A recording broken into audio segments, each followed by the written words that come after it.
నంద్యాలలో వైఎస్ఆర్సీపీ ఆధ్వర్యంలో భారీ నిరసన ర్యాలీ.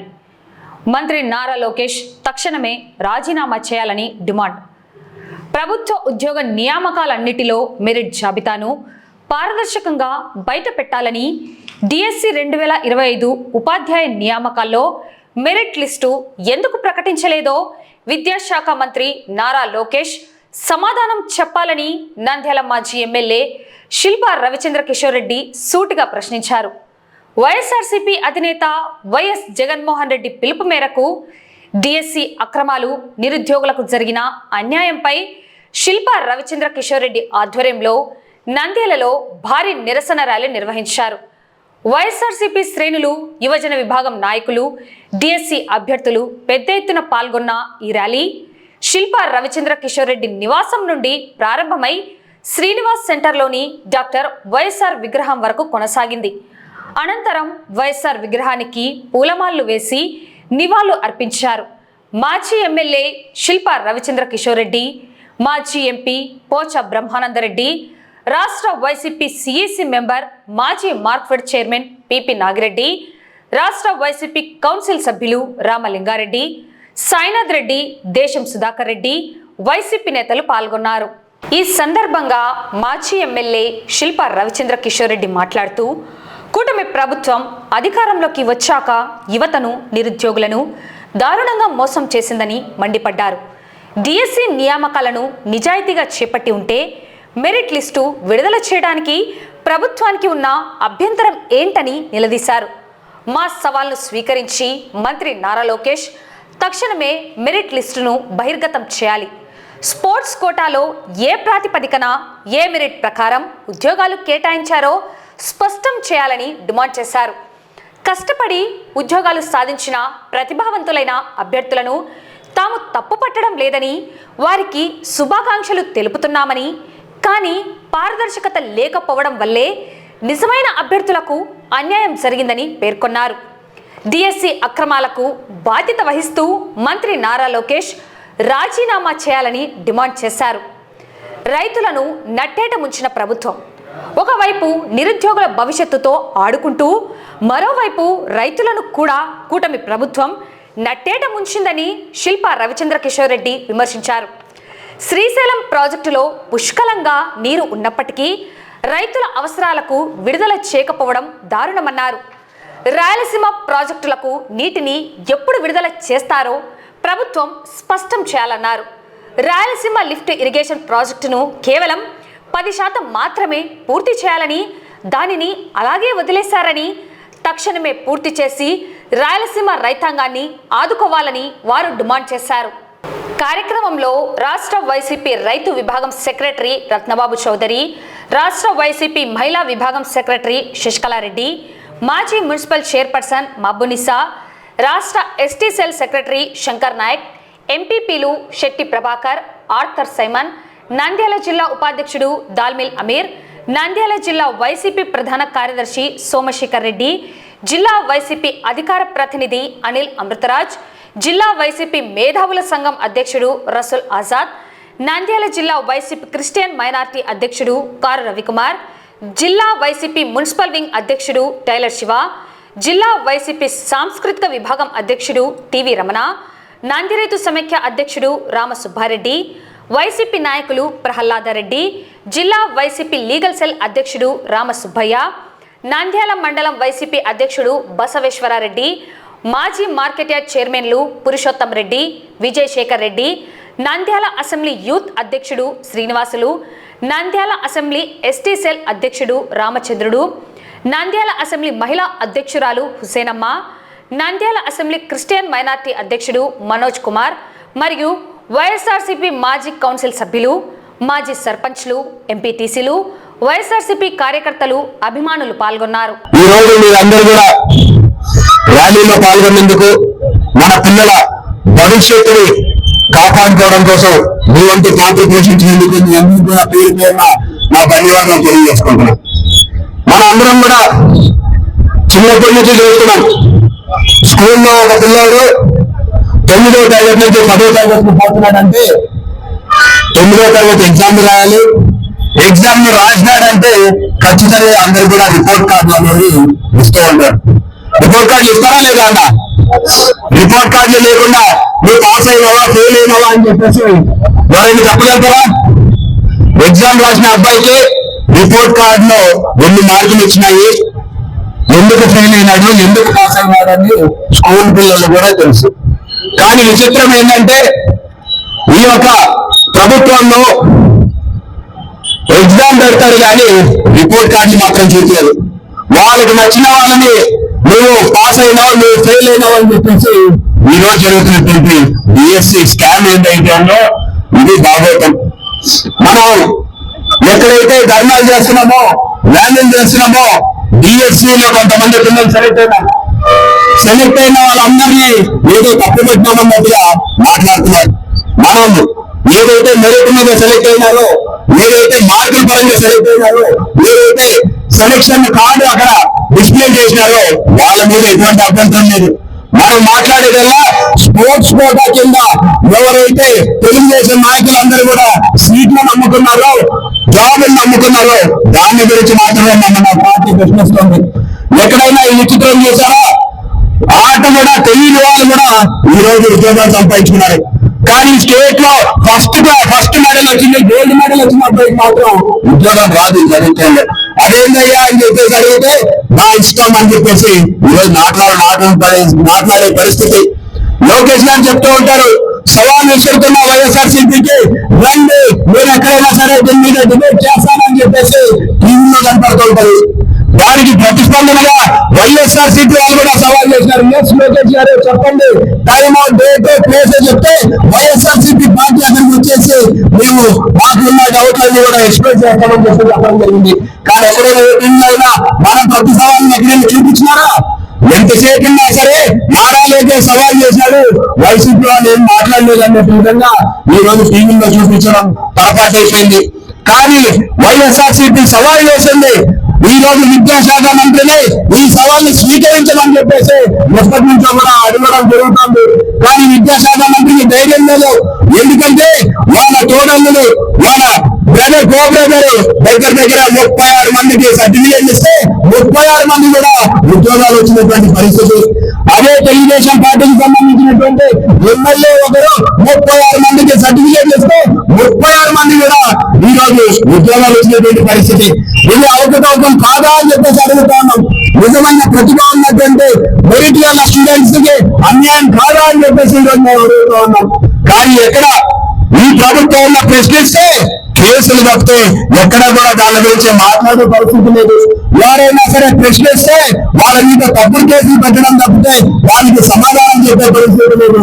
కానీ ఒక్కటే అడుగుతా ఉన్నాం, నారా లోకేష్ గారు చాలా గొప్పగా చెప్తూ ఉంటారు, స్టాన్ఫోర్డ్ లో చదువుకున్నాను, లేకపోతే అమెరికాలో చదువుకున్నాను, క్యానడా యూనివర్సిటీలో చదువుకున్నాను అని చెప్పేసి. ఏమయ్యా ఇంత పెద్ద చదువుకున్నావే, ప్రతిభ ఉన్న పిల్లలకి ఉద్యోగాలు కాకుండా మీ వాళ్ళకి ఇచ్చుకోవడానికి మీ పార్టీకి సిగ్గు లేదా అని చెప్పేసి మేము ప్రశ్నిస్తున్నాం. పార్టీ నాయకులు ఉద్యోగాలు అందుకోవాలని ఏ రకంగా సమర్థిస్తారని విద్యాశాఖ మంత్రి అని చెప్పేసి అడుగుతా ఉన్నాం. దీనికి మీరు ఒక్కాస పంచుతున్నారా? ఇదేనా మీరు స్టాన్ఫోర్డ్ లో నేర్చుకొచ్చింది? ఇదేనా మీరు కార్నెగీ మెల్లన్లో నేర్చుకొచ్చింది? ప్రజలు ఏ రకంగా మాట్లాడేటారో మోసం చేయాలన్నా మీకు అమెరికన్ యూనివర్సిటీ నేర్పించిందని చెప్పేసి విద్యాశాఖ మంత్రి అడుగుతా ఉన్నాం. మీరు సవాల్ ఇస్తున్నారు, వైసీపీ వాళ్ళు చర్చకి సిద్ధంగా ఉన్నారని చెప్పి అన్నారు, కానీ ఎందుకు రాలేకపోతున్నారు అని చెప్పేసి ఈ రోజు కూడా ప్రశ్నిస్తున్నాం. విచిత్రం ఏంటంటే ఈ ప్రభుత్వం ఏర్పడిందే ఇలాంటి అబద్ధాల మీద, మోసాల మీద ఏర్పడింది. ఎక్కడైనా సరే ఏ పథకమైనా సరే ఈ 2 లోకాలలో ఇచ్చిన దాఖలాలు ఉన్నాయా అని చెప్పేసి అడుగుతా ఉన్నాడు. ఎవరికైనా సరే ఒక కొత్త పెన్షన్ ఇచ్చిన దాఖలాలు ఉన్నాయని చెప్పేసి అడుగుతా ఉన్నాడు. ఎక్కడైనా సరే విద్యార్థులకి ఫీ రీయింబర్స్మెంట్ పడిందని చెప్పేసి ఎక్కడైనా చూస్తారా అని చెప్పేసి అడుగుతా ఉన్నాను. ఉద్యోగాలు లేని ప్రతి ఒక్కరికి ఉద్యోగాలు కల్పిస్తారని కదా మీరు అధికారం చేపట్టినారు, ఎంతమందికి ఉద్యోగాలు కల్పించినారు ఈ ప్రభుత్వం చెప్పేసి మేము ప్రశ్నిస్తున్నాం. ఇవన్నీ కళ కంపడటాలు జరుగుతున్నా ఇదే తెలుగుదేశం నాయకుల చేతిలో అడుగుతున్నా. 2 సంవత్సరాలలో ఎన్ని కాలేజీలు తీసుకొచ్చినారు అని చెప్పేసి అడుగుతున్నా. 2 సంవత్సరాలలో ఎన్ని స్కూళ్ళు తీసుకొచ్చినారు అని చెప్పేసి అడుగుతున్నా. 2 సంవత్సరాల్లో పాత బడ్జెట్ ఎన్ని మార్చినారు అని చెప్పేసి అడుగుతా ఉన్నా.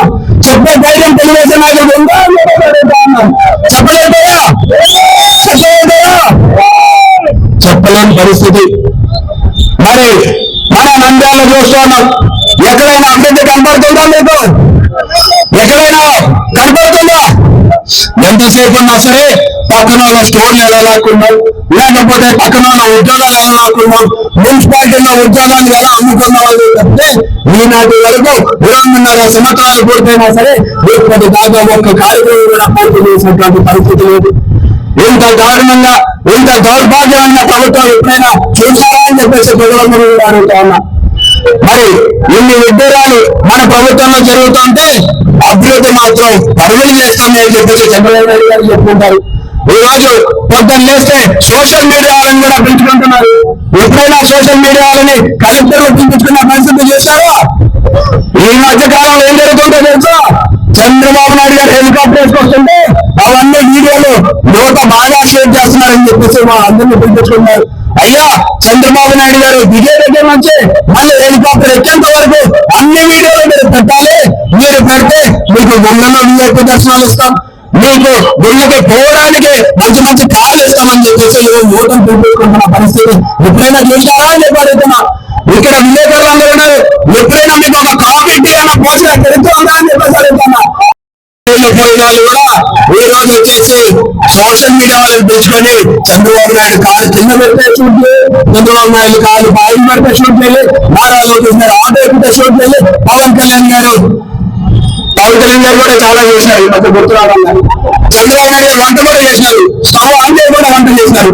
అవన్నీ షూట్ చేయాలంటే పేపర్ వాళ్ళు చెప్పారు కాబట్టి సోషల్ మీడియాలో తెచ్చుకుంటారు. నాయన నాకు షూట్ చేయాలి, మీకు వీఐపీ దర్శనం చేపిస్తా, మీ తిరుమలకు పోవాలంటే మీకు బ్రహ్మాండంగా వీఐపీ దర్శనం చేపిస్తానని చెప్పి చెప్పుకున్నటువంటి దుర్మాల పరిస్థితులు ఈ ప్రభుత్వం అని చెప్పేసి నవ్వు వస్తుంది. ఎప్పుడైనా సరే ఒక మంచి మాటలతో లేకపోతే డెవలప్మెంట్ చేసి మనం చూపించాలని చెప్పే వాళ్ళని చూస్తాం. కానీ ఈ రోజు డెవలప్మెంట్ చేయకపోతే కేవలం హెలికాప్టర్ నుంచి దిగడం, హెలికాప్టర్ నుంచి పోవడం, వస్తుంది పోతుంది, వస్తుంది పోతుంది. కానీ కర్నూలు ఏమైనా తీసుకొచ్చినారా? ఎన్నిసార్లు వచ్చినారా ఈ కర్నూలు జిల్లాకు? నంద్యాల జిల్లాకు ఎన్నిసార్లు వచ్చినారు ముఖ్యమంత్రి గారు? ఏమైనా ఇచ్చినారా? ఇప్పటిదాకా ₹1 ఇచ్చిన పరిస్థితి లేదు. మరి ఇంత దుర్మార్గమైన ప్రభుత్వంలో కనీసం ఇక్కడ ఎమ్మెల్యేలు కావచ్చు లేదా మంత్రులు కావచ్చు నోరు తెరిచి అయ్యా మా రాయలసీమలో ఏమైనా చేయండి అని చెప్పేసి అడిగే ధైర్యం ఎవరికైనా ఉందా? కనీసం రైతన్నలకి నీళ్లు కూడా ఎదుర్కొచ్చుకోలేని పరిస్థితుల్లో ఈనాటి ఎమ్మెల్యేలు ఉన్నారని చెప్పడానికి సిగ్గుతో తలదించుకోవాలి తెలుగుదేశం ఎమ్మెల్యేలందరూ ఎక్కడ రైతన్నల నీళ్ల కోసం రోడ్ల మీదకి రావాల్సినటువంటి పరిస్థితి, రైతన్నల యువల కోసం రోడ్ల మీదకి రావాల్సినటువంటి పరిస్థితి, రైతన్నల ఈరోజు మధ్యలేతల కోసం రోడ్ల మీదకి రావాల్సినటువంటి పరిస్థితి, రైతన్నల గిట్టుబాటు కోసం రోడ్ల మీదకి రావాల్సినటువంటి పరిస్థితి, ఈ రోజు లాయర్లు రోడ్ల మీదకి రావాల్సినటువంటి పరిస్థితి, మహిళలు రోడ్ల మీదకి రావాల్సినటువంటి పరిస్థితి, యువత రోడ్ల మీదకి రావాల్సినటువంటి పరిస్థితి. ఇంకా రోడ్ల మీదకి రాని ఎవరయ్యా అంటే ఎమ్మెల్యేలు రానల్లా. మన టైంలో ఎమ్మెల్యేలు గడప గడప తిరిగినారు, ఈరోజు తిరుగుతున్నాయా? పేరుకి మాత్రం ఏంటది ఇంటింటికి తెలుగుదేశం కనపడినారా? ఎవరైనా ఇంటింటికి వచ్చినాయా? గడప గడపకి వైఎస్ఆర్సీపీ ఎమ్మెల్యేలు కనపడలేదా లేదా? ప్రతి సంత తిరిగినామా లేదా? ప్రతి ఇంటికి ఫోటో వేసుకున్నామా లేదా? ఇంటింటికి వచ్చినారా తెలుగుదేశం నాయకులు? విచిత్రం ఏంటంటే రాని వాళ్ళు కూడా పోటీ చేసినామని చెప్పి ఫోటోలు తీసుకున్నటువంటి పరిస్థితి, దిక్కుమాల పరిస్థితి తెలుగుదేశం పార్టీ ఉందని చెప్పడానికి సిగ్గుపడాలని చెప్పేసి మనం చెప్తున్నా. మరి ఈ రోజు మీరు అందరూ కూడా ఈ రోజు వచ్చిన కార్యక్రమం డిఎస్ఐ అక్కడ కేంద్ర ప్రభుత్వం ఏం చెప్తుంది? నీటికి బాధ్యత వహించి మా మంత్రి దిగిపోయినారని చెప్తుంది. మన రాష్ట్ర ప్రభుత్వం చెప్తే బాగుందా అని చెప్పేసి అడుగుతా ఉన్నా. విద్యాశాఖ మంత్రి మీద చర్యలు తీసుకుంటే బాగుందా అని చెప్పేసి అడుగుతా ఉన్నా. విద్యాశాఖలో జరిగిన అవినీతులకి బాధ్యత వహిస్తూ మంత్రి గారు తగ్గిపోవడం లేదా అని చెప్పేసి ప్రశ్నిస్తున్నాం. చెవిటోడి ముందు శంకరం వదిలేటువంటి మన పరిస్థితి.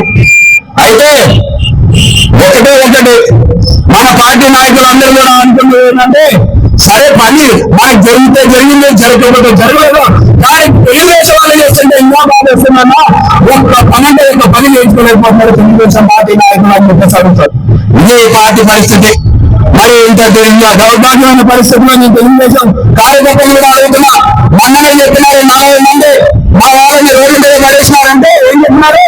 40 మందికి ఉద్యోగాలు చెప్పిస్తా అన్నారు. నేను ఆ రోజు చెప్పిన మా పార్టీ వాళ్ళకి అవసరం లేదు, తెలుగుదేశం కార్యకర్తలు ఉన్నాయా అని. 40 మందికి ఇచ్చినారు ఉద్యోగాలు. తెలుగుదేశం కార్యకర్తలు సూటిగా ప్రశ్నించండి మంత్రి గారు, 40 ఉద్యోగాలు ఉన్నాయి, ఎక్కడికి పోయినాయి, మాకెందుకు రాలేదు అని చెప్పేసి తెలుగుదేశం కార్యకర్తలందరూ కూడా మన పార్టీ ముందు ధర్నా చేయాల్సిందిగా నేను కోరుతున్నా. ఉద్యోగాలు ఒకరికంటే ఒకరికి వాళ్ళకి ఇయ్యారంట కానీ మనకి ఇస్తారంట. ఇదే నవ్వుకోవాల్సినటువంటి పరిస్థితి. మన తోపుడు బండి అన్న ఉన్నారు ఇక్కడ, ఆ పక్కన తోపుడు బండి అన్న ఎంత కడుతున్నాడో తెలుసా? రోజుకి 30 రూపాయలు కడుతున్నాడు. అంటే సంవత్సరానికి ఎంత అవుతుందో తెలుసా? 10,000 పైన ఒక తోపుడు బండి వ్యాపారస్తుడు కడతాడు. రోడ్డు మీద బండి పెట్టుకున్నందుకు 10,000 రూపాయలు కడతాడు. కానీ తెలుగుదేశం నాయకులు ఎంత కడుతున్నారు తెలుసా? ఎకరం స్థలానికి ఎంత కడుతున్నారు తెలుసా? సంవత్సరానికి 1000 రూపాయలు కడుతున్నారు. తోపుడు బండి 4/3/5 అడుగులు ఉన్న తోపుడు బండికి 10,000 రూపాయలు పైన కడుతుంటే, ఒక ఎకరం స్థలం మీ నంద్యాల నడిపోతున్న తెలుగుదేశం పార్టీ కార్యాలయం కోసం ఎంత కడుతున్నారు అంటే 1000 రూపాయలు కడుతున్నారు. వీళ్ళందరూ వచ్చే పదగా అని చెప్పేసి నేను అడుగుతున్నా. తోపుడు బండి వాళ్ళందరూ వాళ్ళు బాధపడరా అని చెప్పేసి నేను అడుగుతున్నా. ఈ రోజు చిరు వ్యాపారస్తుల దగ్గర నుంచి కూడా డబ్బులు తండుకుంటున్నారే, మీకు సిద్ధైపోయారు అని చెప్పేసి నేను అడుగుతున్నా.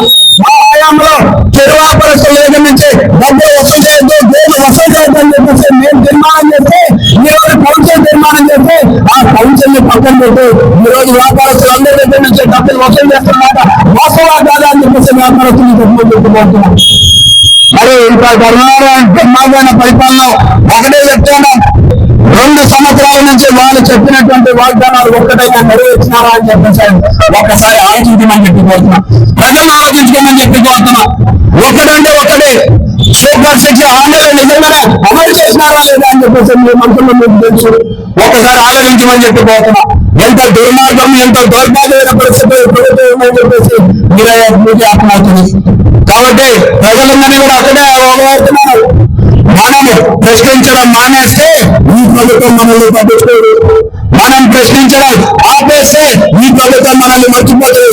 కాబట్టి ప్రజలందరినీ కూడా ఒకటే కోరుతున్నా, ప్రశ్నించండి.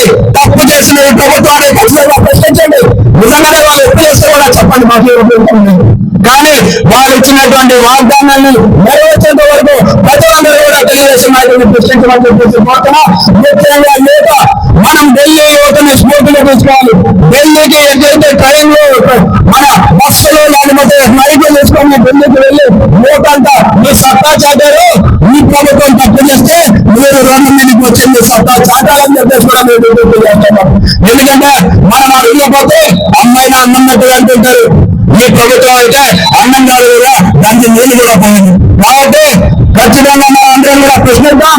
ప్రభుత్వం చెప్పిన మాటలన్నీ కూడా నెరవేర్చేలాగా రోడ్డు పైన పోరాడాలని చెప్పేసి తెలియజేసుకుంటూ మరొకసారి సంఘీభావంగా వచ్చినటువంటి పనిచేసినటువంటి ప్రజలందరికీ, నాయకులందరికీ, కార్యకర్తలందరికీ ప్రతి ఒక్కరికి కూడా పేరున నా ధన్యవాదాలు తెలియజేసుకుంటూ సెలవు తీసుకుంటున్నాను. ముఖ్యంగా ఈ రాష్ట్రంలో జరిగినటువంటి అవినీతి పరిస్థితుల్లో, అవినీతి పరిపాలనలో యువతని ఏ రకంగా అయితే మోసం చేస్తున్నారో డిఎస్సి సాక్షిగా ప్రజలందరూ కూడా చూడటం జరిగింది. ఈరోజు సూటిగా ఒకటే ప్రశ్నిస్తున్నాం. గతంలో కూడా ఛాలెంజ్ చేశాం నారా లోకేష్ గారిని, ఇప్పుడు కూడా ఛాలెంజ్ చేస్తున్నాం. మీకు ధైర్యం ఉంటే చర్చకి సిద్ధమా అని చెప్పేసి మా పార్టీ నాయకులు అడుగుతా ఉన్నారు. దానికి సమాధానం ఏం చెప్తారు నారా లోకేష్ గారు అని చెప్పేసి అడుగుతా ఉన్నాం. యువత అందరూ కూడా మెరిట్ లిస్ట్ ఎందుకు పెట్టలేదు అని చెప్పేసి ప్రశ్నిస్తున్నారు. మెరిట్ లిస్ట్ ఎందుకు పెట్టలేదో చెప్పగలిగే పరిస్థితుల్లో ఈ ప్రభుత్వం ఉందా అని చెప్పేసి నేను అడుగుతున్నా.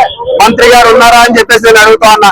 మరి మెరిట్ లిస్ట్ లేకుండా ఎక్కడైనా సరే గతంలో ఉద్యోగాలు ఇచ్చిన చరిత్ర ఏ ప్రభుత్వంలో అయినా ఉందా అని చెప్పేసి ప్రశ్నిస్తున్నాం. ఈ రోజు ప్రశ్నించడమే తప్పు అన్నట్టుగా సోషల్ మీడియానో లేకపోతే వాళ్ళకి అనుకూలమైన పత్రికల్లో దుమ్మెత్తి పోస్తున్నారు తప్పితే దీని మీద ఎక్కడ కూడా సమాధానం చెప్పలేనటువంటి పరిస్థితి. మేము ఒకటే సూటిగా ప్రశ్నిస్తాం. యువకుల్ని స్పోర్ట్స్ కోటాలో తీసుకున్న యువకులని మీరు ఏ మెరిట్ మీద తీసుకున్నారు అని చెప్పేసి అడుగుతా ఉన్నాం. అన్యాయం అయిపోయిన వాళ్ళకి ఏ రకంగా న్యాయం చేస్తారని చెప్పేసి మేము అడుగుతా ఉన్నాం. ఈ రోజు మెరిట్ లిస్ట్ ఎందుకు పెట్టలేదని ఆ విద్యార్థులకు అడుగుతున్నటువంటి దానికి సమాధానం ఏం చెప్తారని చెప్పేసి అడుగుతున్నాం. మరి ఇంత దుర్మార్గంగా ఎక్కడా కూడా ఈనాటి వరకు మెరిట్ లిస్ట్ పెట్టకుండా ఉద్యోగాలు గతంలో కూడా చిన్న ఉద్యోగాలు కూడా ఖచ్చితంగా మెరిట్ లిస్ట్ పాటించింది. ఖచ్చితంగా సెలక్షన్ బోర్డు మెరిట్ లిస్ట్ పెట్టిన తర్వాతనే ఆ రోజు ఉద్యోగాలు ఇచ్చినటువంటి పరిస్థితి. కానీ విడ్డూరంగా ఈ రోజు మెరిట్ లిస్ట్ ఎవరికి ఇవ్వకుండా ఎవరు పాస్ అయినారో తెలీదు, ఎవరు ఫెయిల్ అయినారో తెలీదు. ఒకవేళ ఫెయిల్ అయితే ఎందుకు ఫెయిల్ అయినామో తెలీదు. మరి ఇంత దుర్మార్గంగా గతంలో ఎక్కడ కూడా చూడలేదు. కాబట్టి దీన్ని ప్రశ్నించడానికి ఈ రోజు మా పార్టీ తరఫున యువతకి సంఘీభావంగా ఈ రోజు ర్యాలీ తీయడం జరిగింది. మరి యువత అంతా కూడా తలుచుకుంటే ఏం జరుగుతుందో నారా లోకేష్ గారు చూశారు, ఈ తెలుగుదేశం ప్రభుత్వం చూస్తుంది. ఇప్పటికైనా ఆలస్యం కాలేదు. ఎవరైతే అన్యాయం అయిపోయినటువంటి విద్యార్థులు ఉన్నారో వాళ్ళకి న్యాయం చేయమని చెప్పేసి కోరుతున్నాం. ఈ రోజు మేము ఒకరిని ఉద్యోగం వచ్చిన వాళ్ళని తప్పు పట్టడంలా ఎక్కడ కూడా ఉద్యోగాలు మెరిట్ లిస్ట్ లో సాధించిన విద్యార్థులందరూ కూడా శుభాకాంక్షలు తెలియజేస్తున్నాం. కానీ ఎవరైతే అన్యాయం అయిపోయినారో, ఎవరైతే స్పోర్ట్స్ కోటా పేరిట వాళ్ళ ఉద్యోగాల్ని దోచుకున్నారో వాళ్ళని మాత్రమే మేము ఈ రోజు వాళ్ళకి సంఘీభావంగా ఈరోజు తరలిస్తున్నాం. కాబట్టి మేము మా డిమాండ్ ఒకటే, మెరిట్ బేసిస్ మీదనే మాత్రమే ఉద్యోగాలు ఇవ్వాలి. ఎక్కడా కూడా ఉద్యోగాలు అమ్ముకునే అవకాశం ఈ ప్రభుత్వం కల్పించకూడదు. కాబట్టి ఆ రకంగా చేసేంత వరకు ఖచ్చితంగా విద్యార్థుల వైపు నుంచే మా గలం ఎప్పుడు కూడా వినిపిస్తూనే ఉంటాము. మీరే కాకుండా ఖచ్చితంగా ఈ ప్రభుత్వం చేసినటువంటి తప్పిదాల మీద ప్రశ్నిస్తూనే ఉంటాము. మీరు ఎన్ని అడ్డంకులు విధించినా సరే ఆ అడ్డంకులన్నీ దాటుకొని వచ్చాయినా సరే ప్రజలు ఏదైతే అనుకుంటున్నారో, ప్రజల మనసులో ఏదైతే ఉందో దాన్ని ప్రశ్నించేంత వరకు, దాన్ని మిమ్మల్ని అడిగేంత వరకు మాత్రం మా పోరాటం ఆగదని చెప్పేసి కూడా తెలియజేసుకుంటున్నాం. ఈ ప్రభుత్వంలో రైతన్నలు పడుతున్నటువంటి ఇబ్బందులు మీరు అందరూ కూడా చూస్తూ ఉన్నారు. ఒకవైపు శ్రీశైలం నిండిందనే కబుర్లు మనకు వినపడుతున్నాయి.